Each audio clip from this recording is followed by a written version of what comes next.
grab your cup.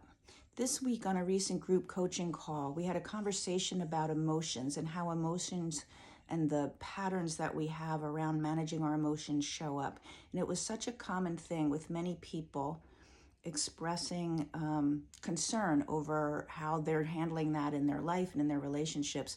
And in my life, certainly over the course of many, many years of my life, I did not have good skills for dealing with emotions in my relationships and even within myself.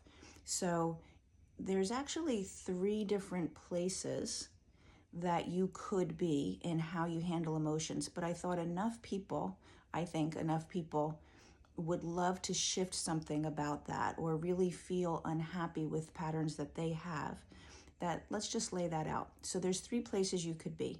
The first place is emotional immaturity.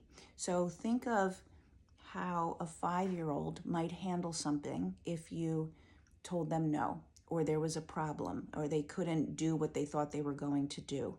It might look like a temper tantrum. It might look explosive. It might look like sulking in the corner.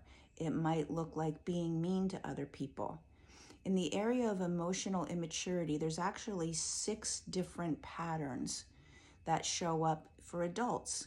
So if you haven't had somebody teach you, we all come with emotions. It's part of being human, but we don't necessarily, or we don't at all, come with the skills to know how to feel them, process them, express them appropriately.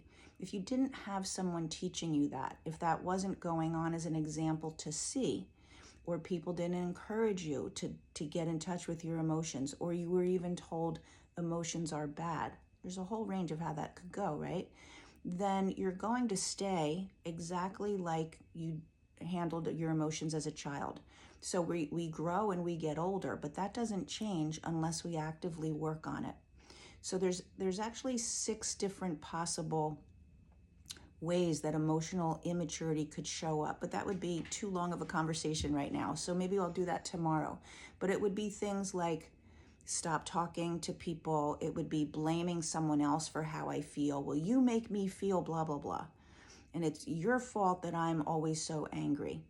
There's that. There's throwing it on the other person for what you're doing as well as how you feel. So there's 6 different ways that emotional immaturity could show up. We'll do that on another conversation. But that's emotional immaturity, and I think most people are there. The second place that you could be around your emotions is having emotional intelligence. Emotional intelligence is really a set of skills. It's the ability to perceive and manage your own emotions and someone else's. So if you're in a relationship with someone and they're getting angry, instead of getting angry back and then you're both in defending mode or you're both in accusing mode or keeping score, you actually realize, okay, you're upset. I don't need to get upset back. Let's handle that upset. What are you upset about? Or I'm upset. This is how I can powerfully and appropriately express it so that together we reach a resolution rather than we just stay mad at each other about it, or no resolution comes, or the resolution comes, but it's at such a cost to the relationship. It so chips away at our connection. So emotional intelligence is the ability to manage and perceive your own and someone else's. It's skills. So when things show up, you have the skill. The third place that you could be in around emotions is emotional regulation. Emotional regulation is actually a set of behaviors that you regularly practice.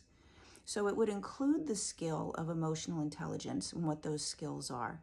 But it would also be, I'm going to practice every day certain behaviors that allow me to regulate my emotions so that I can actually choose. It's a whole nother level.